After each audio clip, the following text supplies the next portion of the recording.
CCI పత్తి కొనుగోలులో భారీ గోల్మాల్, దళారులతో కలిసి మార్కెట్ కమిటీ సెక్రటరీల దందా, తప్పుడు టీఆర్ పత్రాలతో కోట్లలో అక్రమాలు, వందల కోట్లలో అక్రమాలు. పత్తి కాటాలు ఉంటాయి కదా, ఆడ సిసిఐ అధికారులను పెడతారనమాట. ఎవరికి? ఆడ ఆ మిల్ అయినకి రైతులకి మధ్య అనమాట. వీళ్ళే డిసైడ్ చేయాలి ఆ పత్తిని ఎంత క్వాలిటీ ఉన్నది. ఆ తర్వాత ఇక మధ్యవర్తి వాళ్ళే దొంగలు. ఆడ ఏడైనా చూడండి బాబు, వాళ్ళే దొంగలు. కొమ్ము కాస్తుంటారు, ఆడ ఉన్నటువంటి వ్యాపారులకు కొమ్ములు కాసి రైతుల్ని ఇబ్బంది పెట్టేటటువంటి ప్రయత్నం. దీంట్లో తేమన్నది రిటర్న్ తీసుకపో, మళ్ళీ దీన్ని ఒక 4-5 రోజులు ఎండబెట్టు. ఇది అధికారులు చేసే పని. ఏడ చక్కగా పని చేస్తారు చెప్పండి? సిసిఐ అధికారులు ఏడ చేస్తున్నారండి? ఇగో రైతుల నుంచి అగ్గు ఒగ్గు కొని సిసిఐకి అమ్మకం, ఒక్కొక్క క్వింటాల్పై 2,000కు పైగా దోపిడీ. సిసిఐ అధికారులు రైతుల సంఘాల ఫిర్యాదుతో ఎంక్వైరీ.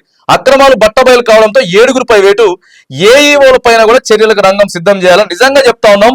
ఇగో ఇది ఆదిలాబాద్ మార్కెట్ యార్డుకు భారీగా తరలి వచ్చినటువంటి పత్తి. ఎక్కడెక్కడైతే పత్తి కాటాలు కొంటా ఉన్నారో మిల్లులు పెట్టుకొని, ఇక ఒక బడా వ్యాపారి ఉంటాడు, ఆయన ఎట్లా చెప్తే అధికారులు అట్లంటారు. దయచేసి చెప్తా ఉన్నాం రాష్ట్ర ప్రభుత్వానికి, ఒక్క జిల్లా ఈ ఆదిలాబాద్ అనే కాదు, ప్రతి జిల్లాలలో పత్తి కాటాలు ఎక్కడెక్కడైతే ఉన్నాయో, ఓ మండలానికి ఒకటి ఉంటుంది, లేకపోతే నియోజకవర్గానికి 2-3 ఉంటాయి, అంతకంటే ఎక్కువ ఉండవు. దయచేసి ఎక్కడెక్కడైతే సిసిఐ కొనుగోలు కేంద్రాలు ఉన్నాయో పత్తి కాటాలు, అక్కడ తనిఖీలు నిర్వహించండి, సీరియస్ గా పనిచేయండి. రైతులు నష్టపోతా ఉన్నారు. ఇగో దయచేసి వాళ్ళకి అక్కడికి వచ్చే పని చేయండి తప్ప, అక్కడ ఉన్నటువంటి ఎవడైతే బడా వ్యాపారులు ఉన్నారో వాళ్ళకి కొమ్ము కాసేటటువంటి ప్రయత్నం చేయకండి.